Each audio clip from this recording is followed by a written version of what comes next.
So I'm sitting here on Mount Dainty in the snow, and so pretty and calm. So I wasn't actually planning on making one of my recordings today, but there's no one around and it's lovely, so I thought I could give it a try, and it's quiet.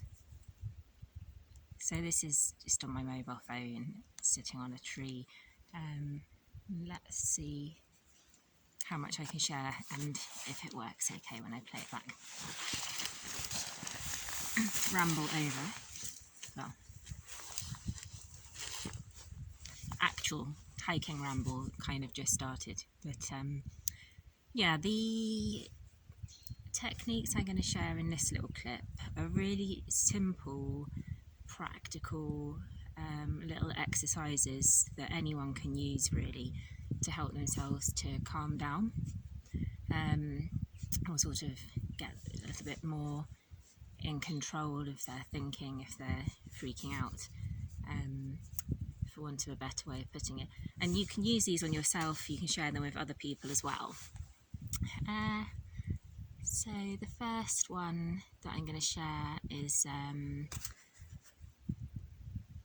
to open the palm. So when we're stressed, we often will tense up, but if you open your palms, that kind of helps to send the message to the brain that you can be relaxed and there's nothing to worry about. And you can move on from sort of opening the palms to actually, like, you tense up your entire arms and then relax them, your legs, then your entire body, and relax. So the simple thing, opening your palm, and I often found myself just on the London Underground, I'd have my hands in my pockets, sometimes just like open my palms, because it just stresses me out to be like all pushed around by people, but that can just help to sort of keep it calm and not get sort of caught up in it all. Another simple technique that you can do, where it's sort of relaxing the body to then send the message to the brain that there's nothing to worry about, thinking of the brain and the body as like one mind that are completely interrelated. When we're stressed, we often tense up our jaw and our neck, so you can just put your tongue on the roof of your mouth behind your teeth and use that to gently relax your neck. So that can just help to relax those muscles in the neck. Breath. If we do a nice long out breath, it tends to be pretty relaxing. Often when people get nervous and stressed, they're sort of breathing in, like quite shallow in breaths, but a good long out breath is what tends to be forgotten and tends to be more relaxing. So sometimes I suggest to people that they count, partly counting to sort of get out of a sort of frozen brain and active body state to sort of get thinking and get a bit back in control, but also just counting so that the breaths are able to be a bit longer on the out breath and shorter on the in breath. So you might choose to breathe in for like 4 and out for 8. So breathing in and breathing out. Breathing in for 4 and breathing out for 8. And with the breath, if you put a hand on your chest and a hand on your abdomen, when you breathe in, you try to get that lower hand to go out.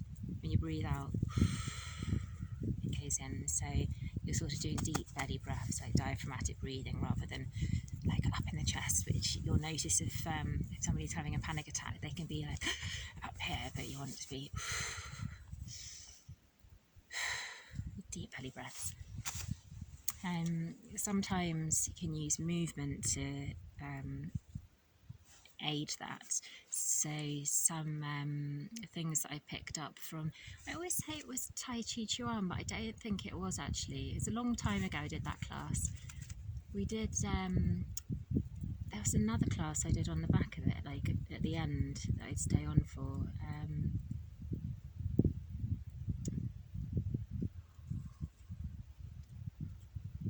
tell you if I remember.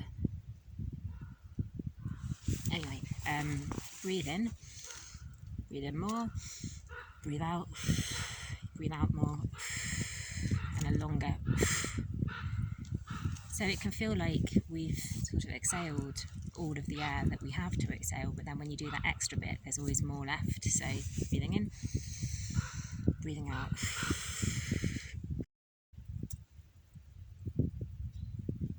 I'm sure there are more. Posture. So if we slump over and sort of make ourselves small, it's that's sort of giving the message again to the brain that there's something to worry about. Like when there's danger, we often, like that's the natural instinct and it's the right thing to do, if there's an earthquake or whatever. But when there's not, and it's just, you're sort of stressed about an exam or a meeting, a difficult conversation, money, how to get off the mountain, then it's not very helpful to be feeling sort of nervous and stressed out. You want to be able to be like a bit clear-headed and feel confident. And so a way to do that is just to sort of open up your posture, giving your organs space. So it's sort of, again, like kind of sending the message to myself that, I can be confident and relaxed. Walking is a really accessible for most people and effective way of sort of getting a bit chilled and allowing yourself to process and to think. It's a slow left right motion of walking, and I really like using my walking poles as well, like first for stability, and it makes it easier, but also I think there's just like more of that left right action. Taking a hike with friends, maybe like talking over the trucky thing, then having a good, let yourself really immerse into the environment, enjoy where you are, maybe chat about it again a little bit, and that seems to be like quite a helpful way of sort of processing. A slow left to right tap can actually be really quite relaxing and quite soothing. So you can encourage somebody to do that if they're stressed, or you can even stand behind them and just like lightly tap on their shoulders if they give you permission to do that. I think that's enough for now. So yeah, I sort of call them coping strategies and relaxation exercises. With the counting, there's quite a lot you can do with that. So we've got the counting with breath, but also just counting up and back down again to sort of, like I said, engage the brain. Maybe somebody could do times tables if the counting is a bit too straightforward for them. And if you notice somebody's in a pickle, you can always ask them a question that will help to sort of get them thinking rather than sort of panicking in the body. So you could ask them a date or the name of a place. And if somebody's really up in their head and they seem to be like a bit losing in touch with their feelings, which some people also do in stressful situations, you could just ask them how they're feeling. Ask them are they tired, hot, cold? Just sort of, bringing them back with that thing about what can you sort of feel, hear and see. Have a sip of water or a sweet, something to sort of jolt the senses.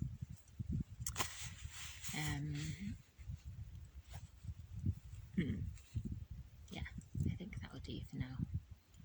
So I hope that was helpful. Do you want to show you around? So they've just been around there, and I'm following. I don't know if you can see. There's little yellow and red and white marking devices. And now the poles.